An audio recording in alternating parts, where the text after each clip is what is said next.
Selamat pagi semuanya, hari ini kami akan mempresentasikan mengenai keamanan jaringan. Nah, kelompok kami beranggotakan Arwin Jonsus, Micha Pierson Dosua Panjaitan, Putri Indaini Krisbelali, Randy William, Wisti Ong, dan saya sendiri, Shirley Angeline. Oke, kita langsung masuk saja ke materi yang pertama, yaitu keamanan jaringan.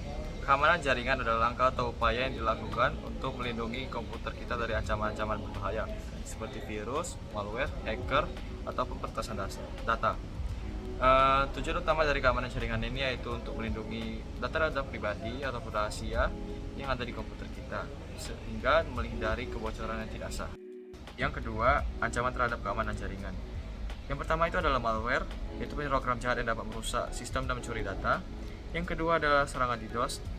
Ini dengan cara membuat loyalitas internetnya cukup tinggi sehingga orang pengguna lain tidak dapat mengakses web tersebut. Kemudian yang ketiga itu phishing, upaya untuk mendapatkan informasi pribadi dan rahasia seperti kata sandi ataupun kartu kredit. Biasanya pelakunya menyamar sebagai entitas terpercaya. Yang keempat itu mode in the middle, serangan di mana penyerang mencuri atau modifikasi data yang dikirim antara dua pihak yang berkomunikasi. Selanjutnya saya akan menjelaskan tentang langkah-langkah meningkatkan keamanan jaringan. Nah, yang pertama menggunakan firewall. Firewall itu digunakan untuk melindungi jaringan dari akses yang tidak sah. Yang kedua, memperbarui dan mengelola perangkat lunak secara teratur. Itu digunakan untuk mengatasi kerentanan keamanan kita. Dan ketiga, menggunakan enkripsi untuk melindungi data yang dikirim melalui jaringan. Keempat, menerapkan kebijakan keamanan yang ketat, termasuk penggunaan kata sandi yang kuat dan pengaturan hak akses yang tepat. Yang kelima, melakukan pemantauan jaringan secara terus-menerus untuk mendeteksi dan merespons serangan dengan cepat. Berikut saya akan menjelaskan tentang langkah-langkah untuk mengatasi serangan jaringan. Yang pertama itu memutuskan koneksi jaringan yang telah terinfeksi atau memiliki kerentanan. Nah, yang kedua itu menggunakan perangkat lunak keamanan untuk mendeteksi dan menghapus malware.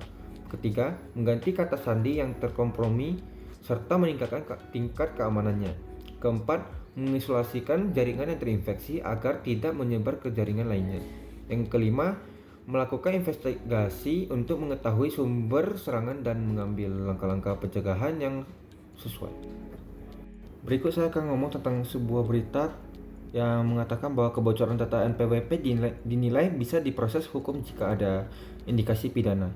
Nah, dugaan kebocoran 6 juta data nomor pokok wajib pajak atau NPWP itu dinilai bisa dibawa ke ranah hukum jika dalam proses penyelidikan itu ditemukan unsur-unsur perbuatan yang memenuhi syarat tidak pidana. Nah, apabila dari proses investigasi ditemukan adanya dugaan untuk tidak pidana perlindungan data pribadi, sebagaimana diatur UU PDP, maka dapat segera diteruskan kepada penyidik untuk proses penegakan hukum pidana.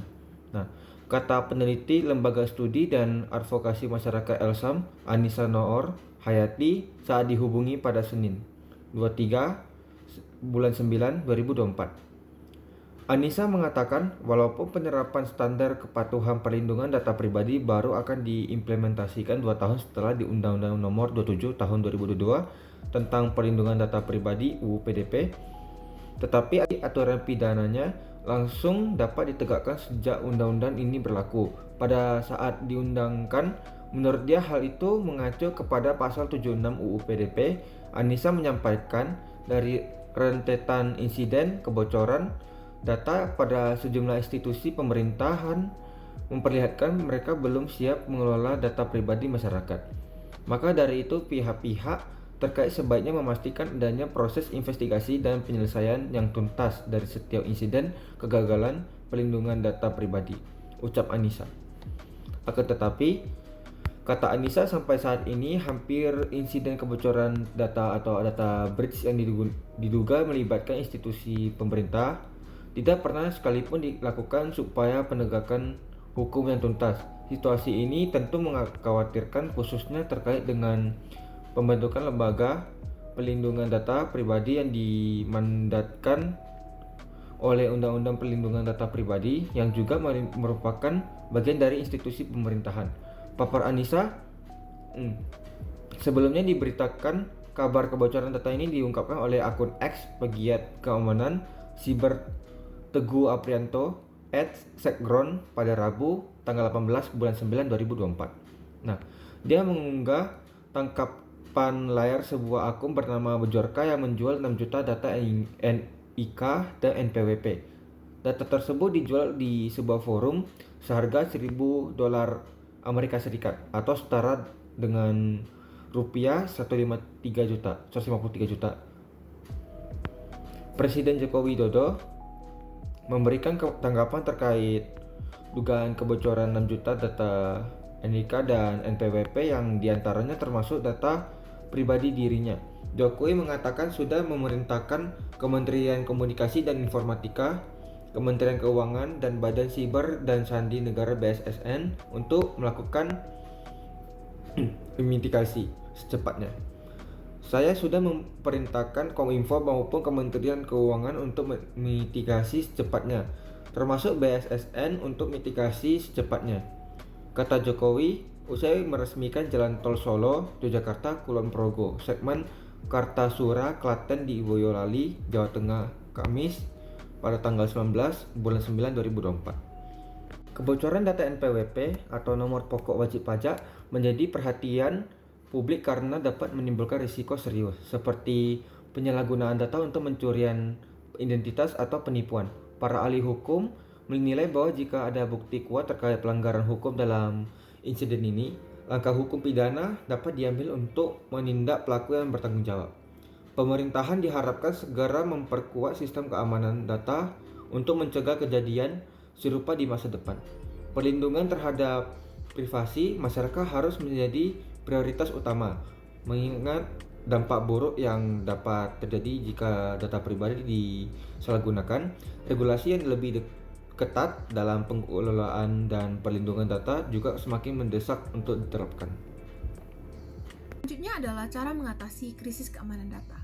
Step pertama adalah memperketat keamanan data. Kita harus memastikan bahwa sistem keamanan sudah diperkuat dan memastikan semua data tidak dapat diakses oleh orang yang tidak memiliki hak akses. Step kedua adalah menentukan sumber masalah. Kita harus mengidentifikasi sumber masalah yang menyebabkan terjadinya krisis keamanan data. Apakah terjadi kesalahan manusia atau terjadi serangan dari luar organisasi? Step ketiga adalah menetapkan tim respon keamanan.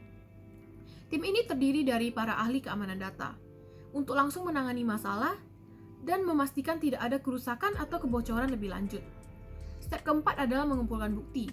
Tim respon keamanan harus mengumpulkan bukti-bukti mengenai krisis keamanan data untuk membantu organisasi menentukan sumber masalah dan menetapkan respon yang tepat. Step kelima, mengkomunikasikan dengan pengguna. Kita harus mengkomunikasikan krisis keamanan data ini kepada pengguna. Informasi yang diberikan harus jelas dan harus transparan. Hal ini dapat mempengaruhi kepercayaan pengguna terhadap organisasi. Lalu step selanjutnya yaitu membuat rencana pemulihan, yaitu di mana semua sistem IT diuji dan perbaikan dilakukan jika diperlukan. Dan terdapat perencanaan rinci untuk mengatasi masalah keamanan data. Lalu step ketujuh yaitu membuat cadangan data sistem backup data yang sangat penting dalam mengatasi krisis keamanan data, dan harus membuat cadangan data agar jika terjadi sesuatu tidak diinginkan, data tersebut dapat dikembalikan ke kondisi awal. Lalu step terakhir yaitu memberi pendidikan keamanan data. Pendidikan juga penting untuk mengatasi krisis keamanan data, mendidik tentang prosedur keamanan data dan cara menghindari serangan keamanan data yang akan terjadi di masa depan. Yang terakhir adalah kesimpulan. Yang pertama, pentingnya keamanan jaringan. Keamanan jaringan menjadi elemen krusial untuk melindungi data, aset, dan operasional organisasi dari ancaman siber yang terus berkembang. Yang kedua, strategi implementasi. Penggunaan firewall, enkripsi, dan sistem deteksi intrusi dapat mengurangi resiko ancaman secara signifikan. Yang ketiga, peran edukasi dan kesadaran. Meningkatkan kesadaran pengguna tentang ancaman siber dan pentingnya keamanan jaringan merupakan langkah penting untuk menciptakan ekosistem digital yang aman. Yang keempat, masa depan keamanan jaringan. Inovasi teknologi seperti AI, blockchain, dan keamanan IoT akan terus menjadi pilar utama untuk melindungi jaringan dari ancaman yang kompleks. Sekian presentasi dari kelompok kami. Semoga materi ini sangat bermanfaat. Terima kasih.